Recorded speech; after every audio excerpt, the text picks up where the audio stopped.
Neutral, अर्थ और ground, इनमें से एक आपकी जान ले सकता है तो एक आपकी जान बचा सकता है। बहुत से लोग प्रॉपर अर्थिंग ना होने की वजह से मर जाते हैं। हमारे घरों में पता नहीं कितने सारे इक्विपमेंट इलेक्ट्रिसिटी से चलते हैं। एक तरीके से हम मौत को पास में लेकर बैठे हैं। लेकिन यदि हमें इसका सही तरीके से नॉलेज हो तो इलेक्ट्रिक शॉक जरूर लग सकता है, उसके भी ना के बराबर चांस है, पर हम अपने आप को बहुत अच्छे से सिक्योर कर सकते हैं। सबसे पहले बात करते हैं न्यूट्रल वायर की। न्यूट्रल वायर को लेकर यदि आपके मन में यह भ्रम है कि इसमें वोल्टेज और करंट फ्लो नहीं करता है तो आप एकदम गलत हो। न्यूट्रल वायर में करंट फ्लो होता है। यदि आप उसको टच कर गए तो 100% आपको इलेक्ट्रिक शॉक लगेगा और आपकी जान भी जा सकती है।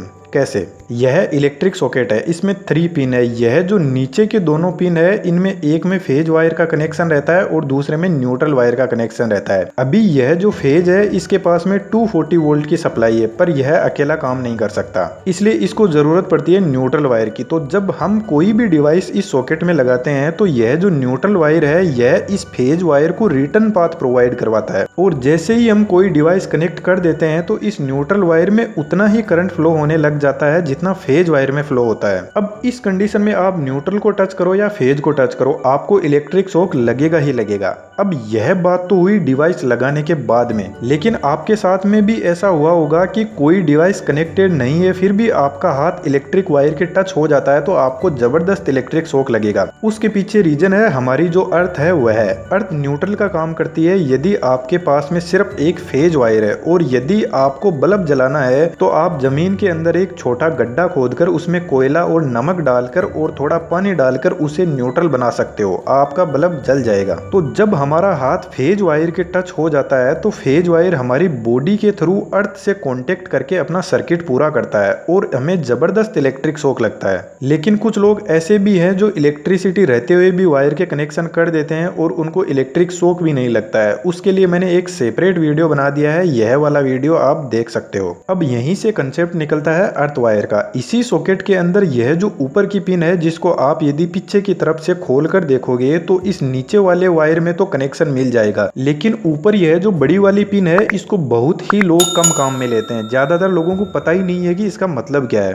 और यह पिन होती है अर्थ वायर के लिए। जनरली इस अर्थ वायर में बिल्कुल भी करंट फ्लो नहीं करता है। यह हमारी सेफ्टी के लिए होता है ताकि हमें कोई इलेक्ट्रिक शॉक ना लगे। जो 3 पिन डिवाइस होती है, जैसे फ्रिज के एग्जांपल से समझते हैं, न्यूट्रल और अर्थ से तो हमारा फ्रिज काम करना शुरू कर देगा, लेकिन बाई चांस कभी न्यूट्रल या फेज वायर फ्रिज की बॉडी से यदि टच हो गया तो पूरे फ्रिज में करंट फ्लो होने लग जाएगा, और जैसे ही हम फ्रिज को हाथ लगाएंगे तो हमें जबरदस्त इलेक्ट्रिक शॉक लगेगा। तो इस कंडीशन में जो फ्रिज की बॉडी है उससे एक थर्ड वायर निकाला जाता है, और इस थर्ड वायर का कनेक्शन यह जो सॉकेट है इसके ऊपर वाले पिन में दिया जाता है, और इस ऊपर वाली पिन का कनेक्शन हमारे घर के बाहर एक गड्ढा खोदकर उसमें एक लोहे की रोड डालकर उससे कनेक्ट कर दिया जाता है। अब क्या होगा कि जो भी फ्रिज की बॉडी में एक्स्ट्रा करंट है वह इस अर्थ वायर के थ्रू पूरा का पूरा जमीन में चला जाएगा, और आपको बिल्कुल भी इलेक्ट्रिक शॉक नहीं लगेगा। आप एकदम सेफ रहोगे। इस अर्थिंग वायर में सिर्फ और सिर्फ तभी करंट फ्लो होगा जब आपको कोई भी इक्विपमेंट की बॉडी में यदि करंट फ्लो हो रहा है तभी, अदरवाइज इसमें करंट जीरो ही रहेगा। और इसी तरीके से पूरे घर में हर सॉकेट को अर्थिंग करके अपने आप को सेफ रखा जा सकता है। अब मैं आपको एक बात बताता हूँ, न्यूट्रल वायर में बिल्कुल भी करंट फ्लो नहीं होता है जब तक हम कोई डिवाइस न्यूट्रल और फेज के बीच में कनेक्ट नहीं करते।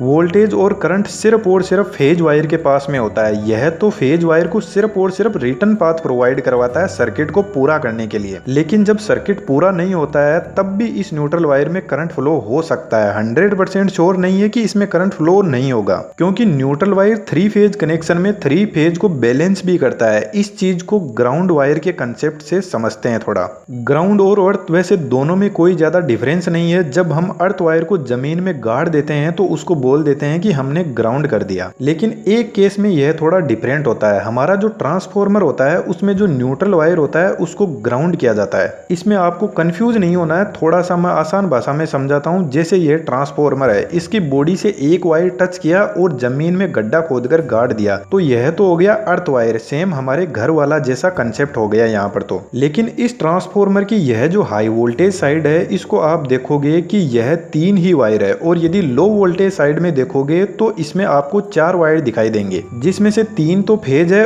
और यह जो 4th वायर है यह न्यूट्रल वायर है। अब आपको पता होगा कि हमारे घरों के सामने गली में जो ट्रांसफार्मर रखा जाता है उसके तीनों फेज से अलग अलग घरों में सप्लाई दी जाती है। अब हर घर में ऐसा तो है नहीं कि सभी घरों में एक ही जैसा लोड चलता है, कभी कोई फ्रिज चलाता है तो कभी कोई एसी चलाता है तो कभी कोई कुछ भी नहीं चलाता है। तो इस केस में क्या होता है कि ट्रांसफार्मर के तीनों फेज पर जो लोड होता है वह अनबैलेंस हो जाता है। ट्रांसफार्मर इन तीनों फेज को इस न्यूट्रल वायर की हेल्प से बैलेंस करता है। हर घर में यह न्यूट्रल वायर तो पहुंचेगा ही पहुंचेगा, पर इस न्यूट्रल वायर के साथ में किसी घर में यह वाला फेज पहुंचेगा तो किसी घर में यह वाला। तो अब लोड अलग अलग होगा हर घर में, तो यह ट्रांसफार्मर तीनों फेज को बैलेंस करने की कोशिश करेगा। तो इस बैलेंस के चक्कर में जो एक्स्ट्रा करंट मिलता है उसको यह ट्रांसफार्मर जो न्यूट्रल वायर को ग्राउंड किया हुआ है उसके थ्रू जमीन के अंदर भेज देता है। ट्रांसफार्मर का न्यूट्रल को ग्राउंड किया जाता है, अर्थिंग नहीं बोल सकते। एग्जाम्पल के तौर पर इन तीनों फेज का नाम RY भी रख देते हैं और इन तीनों में से R फेज में 240 वोल्ट और 5 एम्पियर का करंट फ्लो हो रहा है, Y फेज में 240 वोल्ट और 7 एम्पियर का करंट फ्लो हो रहा है और B फेज में 240 वोल्ट और 10 एम्पियर का करंट फ्लो हो रहा है। तो इन तीनों फेज को बैलेंस करने के लिए यह ट्रांसफार्मर जो एक्स्ट्रा करंट है उसको ग्राउंड में भेज देगा, जिससे ट्रांसफार्मर की वाइंडिंग पर ज्यादा स्ट्रेस नहीं पड़ेगा। इसलिए यदि हमारा हाथ न्यूट्रल वायर से भी टच हो जाता है तो पक्का नहीं कह सकते कि हमें इलेक्ट्रिक शॉक लगेगा या नहीं लगेगा। नॉर्मल कंडीशन में न्यूट्रल का वोल्टेज 0 होता है, पर अनबैलेंस और जब सर्किट क्लोज होता है तो हमें इलेक्ट्रिक शॉक लगने के पूरे चांस है।